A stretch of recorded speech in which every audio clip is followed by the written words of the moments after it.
Okay. So for this week's video, I decided to try something new. I was running out of time to do an animation, and so I asked my friend Liam to come and join me in the recording booth that I usually do all my audio for, and just record a podcast episode.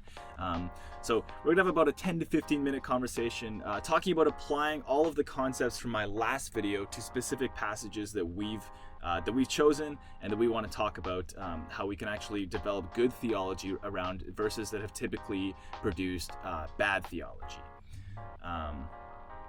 Using hermeneutics, exegesis, and eisegesis. Eisegesis. Eisegesis. We got lots of Jesus to be talking about, so be sure to watch until the end and enjoy the conversation.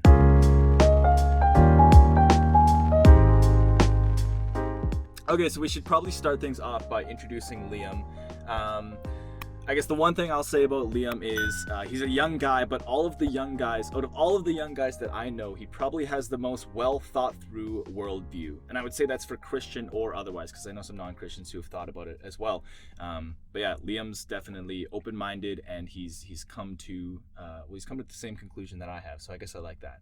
But Liam, tell us about yourself. I'm Liam. I knew Ryan from the middle school program that we both serve. Well, I guess he's the middle school director at our church. Yep. He runs the show. I'm a leader. That's how we met and how we continue to be in community, as well as just meeting outside, talking theology, asking questions, cool stuff. But other than that, I just work at McDonald's right now. I graduated high school last year. I've been saving up money. I want to go to school next year for education. Going on a missions trip at the end of the month to Brazil, so saving up for that as well. And that's pretty much been my life for the past year. Cool. So what Liam and I have each done is we've both chosen a verse or a passage that we want to look at that has typically developed something like bad theology in the Christian culture, and we want to actually ask two questions that will help correct that theology and develop a healthy historical contextual hermeneutic, which I talked about in my last video. Essentially, we'll ask two questions: who was the author, and who were the original readers, and what did this message mean to them? So I'm going to let Liam go first. I've got some stuff that I want to talk about, but Liam, what is the passage that you've chosen? I just chose one verse from Romans, and it is chapter 8, verse 28.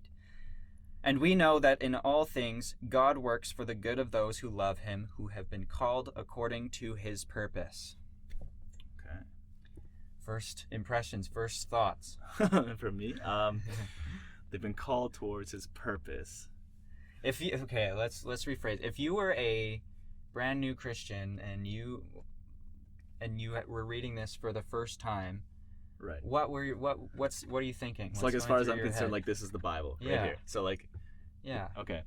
I would say that whatever, like, God's a vending machine in this verse, essentially. If I was to take it out of context, it's like, if I follow God, I get to take whatever I want out of it. I pay with my faith, and I just get whatever I want, because he works things together for my purpose. That's how it seems, right? If you just sort of take this as a singular verse, it's like, booyah. Yeah. I just get to love God, and then everything works out great for me. Yeah.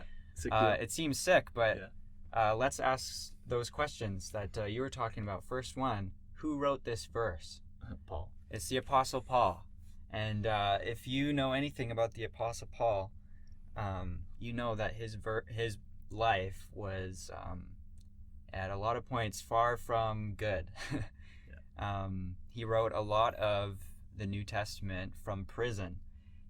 Like, I don't know whether he wrote Romans in prison or not, but potentially he could be writing God works for the good of those who love him from prison.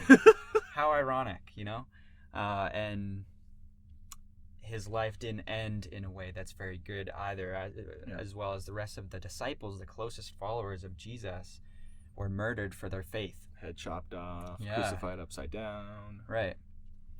So if you come to like realize these things and then hold it up to this verse, and it's like, what the heck? God works for the good of those who love him, but this doesn't seem good at all, right? I think that's the common misconception that people can get from this get out of this verse and can be used by even like some preachers, like we've talked about prosperity gospel, where they can use a verse like this to say, like, if you love God, things will just work out great for you. Yeah. You know, you'll get all the good things in life, And then you can give all those good things to me and right. be rich. Yeah. Yeah. You can really twist it up. But I don't think that's the direction we're supposed to go with this verse at all. I think that when Paul is saying, and also let's answer that second question. Right, who's he writing to? Who's he writing to? He's writing to these followers in Rome. And they're very persecuted for their faith in Rome, right? So again, maybe they were thinking the same thing, like, things aren't working out super good for us here. But I think what we're supposed to get out of this is when Paul is saying God works all things for the good of those who love him. When he says all things, it's not just like he's taking all the things in your life and making them great. I think he's taking all the things in your life, good and bad, and working them for good in some sense. You know, God is sovereign even over the bad aspects and facets of our life. So I used this verse in a teach that I did we were on a youth retreat a couple weeks ago, and I used it in a teach. What I did before my teach was I spread a rumor around the entire retreat that Ryan could perform a backflip. And Ryan can't perform a backflip. Can't do a backflip. He can't do a backflip. But I made everybody at the retreat believe that Ryan could do a backflip. And then during my teach, I called him up and said, "Okay, Ryan, I heard you can do a backflip. Let's see it. I gave an honest effort. He tried, but lo and behold, he Couldn't did not perform the backflip. So God didn't work the backflip for my right, good. Right. Yeah. Yeah. So maybe like your problems or struggles in life are you thought somebody could do a backflip and they couldn't. That's not what you were expecting. A lot of disappointed That's not 12-year-olds. God didn't work that for good. Yeah. Maybe it's that you're praying for healing of a family member and it just doesn't happen. Where's the good in that? Like, these are questions that just confound a lot of Christians, and understandably, but I don't think we're meant to see the fruit of tough situations all the time. Maybe sometimes it will work out and you'll see, oh, I could see how having this struggle really benefited me later. But maybe you just never do. Paul lived a really grueling life, writing letters to all these churches in different places, and then was murdered for his faith. Right. How much of the fruit of these letters that he wrote do you think he got to see? Probably not as much.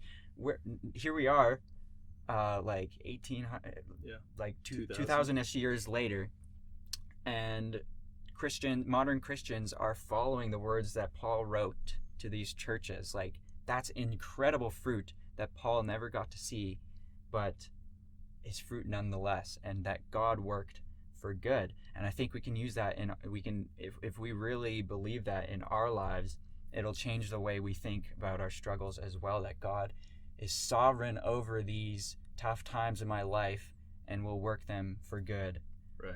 You know, that's just a revolutionary idea and way to look at your life. So when we ask the question of like who is the author, it actually blows this up even more so, Yeah. because Paul writing, he will work all things. This is like, well, obviously this is before he was dead, right? Yeah. Paul dies, murdered, executed for his faith, and he doesn't even realize the weight of what he's saying and how that applied to his life, and that God worked all of his writings, his letters to the early church are now what we're talking about literally right now, Right. 2,000 years later. Mm-hmm. And the weight of what he said. Yeah. So Mm-hmm. all things, not private jets, Yeah. not rich money. Anyway, so hopefully this shows that like you asking these two questions really does change how we look at scripture. We've gone from thinking that this means that God gives us private jets and rich things and all the things that we want in our life to now understanding that in fact it means that all of our life he works together for our good, and we might not even see the scope of that, just like how Paul couldn't have possibly predicted that his letters that he wrote to the early church would have been like the most popular pieces of scripture And today. I do just want to clarify that it's not even just things that we want, like private jets and money and all Right. that stuff. It's things that maybe we even feel like we need. You know, like I need this family member in my life, so I need them to be healed. If it doesn't work out that way, God's still working it for good, even if it seems like we needed something else. God just knows better than us in every sense. Yeah. So that's a good. Yeah, that's right. Another Francis point to Chan, make. Pastor Francis Chan actually says he's grateful for the death of his parents, which I think is a super powerful statement. But yeah, I think like if you get into his story, he talks about how like his death actually like caused him to pursue a faith and stuff like that. Yeah. Okay, so the passage I chose is another letter from Paul to the church of Ephesus in Ephesians 5, verse 22. It says, "For wives, this means submit to your husbands as to the Lord." I'll read the verse before that just so it makes more sense. "And further, submit to one another out of reverence for Christ. For wives, this means submit to your husbands as to the Lord." Now, again, if I was like new Christian, I'm not going to read the rest of the Bible. I'm just going to read this verse. Even old Christians do this. And to apply that to my life, this would say, well, I am the Lord of the household. Like I have a wife, and so we're married, and so that means that she submits to me as her Lord, just as we submit to the Lord, to God. Right. And this has been used to create a very anti-feminist movement in Christianity, where we lower the level of women. We want to put men above women. We're on this kind of power trip, and in fact, we use that verse to project that power trip, to amplify it. When in reality, what I think we're actually doing is we're taking a society who sees women low already, and we're saying, by the way, the Bible says that as well, which is not true. Right. Because if we ask the questions, who is the author? Paul, again. Who is he writing to? Christians in Ephesus, followers of the way or whatever, but Christians. These are people who recognized that Jesus, their Lord, was someone who was willing to die for them. And if we actually read further on, like if we don't just read this one passage, it says, "For a husband is the head of his wife, as Christ is the head of the church." So you're comparing, you're comparing the husband to Christ, which would make you think like, oh, Jesus is this big guy, we should like submit to him, right? But in reality, what happened was Jesus was willing to die for his church. And so if the translation follows, then men should be willing to die for their wives, which actually flips this verse into probably the most feminist thing you can do. Right. Is I will put my life before the woman in my life. Wow.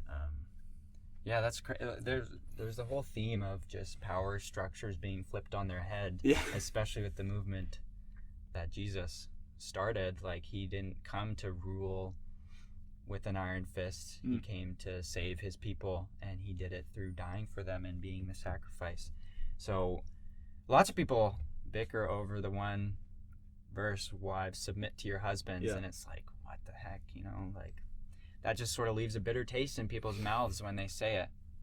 But when you read further and see the example that Paul is calling husbands to follow, it's a lot more serious when you look at the example of Jesus that we're supposed to follow. Yeah. Like I don't. Yeah, I was gonna say if I was a feminist, I am a feminist. I call myself a feminist. I think women absolutely deserve equal rights as men. And this is a verse I would go to. Like, this becomes, in context, in historical context, this becomes a verse that is empowering to women. Absolutely. Rather than oppressing them. So yeah, that's our two examples. So we've gone from thinking that Romans 8 verse 28 meant that we should take things from God, and that following God means he'll give us worldly possessions, to kind of this idea that God is with us in our sufferings, right? And that's so much different than then he gives us miles good away from just God gives us good things. It's like, no, bad things will happen, but God is with you, and he works those things for good. Right. And then we've taken a verse that in fact drives women away from Christianity sometimes, to actually recognizing that in its historical context, this is a feminist verse. This would have been countercultural to the times. This would have been like, well, what do you mean we're supposed to be willing to die for our wives? They're just property. Yeah. Wow. Yeah. So I think we'll end the video there. yeah, like I've been saying, hopefully this idea of hermeneutics and exegesis and eisegesis are helping you understand the Bible. We've just applied those to in a very practical way to 2 verses that we've chosen. This has been material that Liam and I have been working our ways through as we develop in our relationship with Jesus, in our friendship with one another, and in our pursuit of good theology and finding good hermeneutics. Hopefully you enjoyed this sort of podcast style video. If you did, just let me know by leaving a like. Share this video if you think a friend should see it. Best way to support this ministry is by subscribing to my YouTube channel. Hit the bell icon too. That just helps you get notified every time I upload. Also, really quick, as Liam mentioned, he is going on missions trip this summer. Yeah, at the end of this month. Yeah. Just tell us a little bit about that. Sure, yeah. I'm going to Brazil at the end of this month. It's a 6-week program. Here in Winnipeg, we have a organization. It's multicultural, multinational, but I think their headquarters is in Winnipeg, or it's in Manitoba. Okay. And they're called Multiply. They run a program called Action. It's 6 weeks long. There's 1 week of prep for what we're going to be doing. Then 4 weeks in Brazil, we're partnering with long-term missionaries there. So I'm going to just be sort of entering in the big picture of what God's doing there, and just offering myself. And then we'll come back for a week of debrief. So cool. Yeah. So if you'd like to support Liam financially, the reality is it costs money to fly people like Liam out to Brazil. You're going to Brazil, right? Yes, yeah. So it costs money to do these things. So if you think that it's worth it to fund this trip for Liam, I think it is. Sending a man who again has thought so much about his worldview and has so much love for Jesus. He will be a blessing, I know, to whoever he meets in Brazil. Thank you. Yeah. So I'll leave a link in the description to go to Liam's support page, and you can support him there. I think your goal is about 5,000. Mm-hmm. Yeah, he's got about 5,000 left to raise. Total. Okay. So definitely go check that out. For now, I'll say thanks for watching, and I'll see you in the next video. Boom!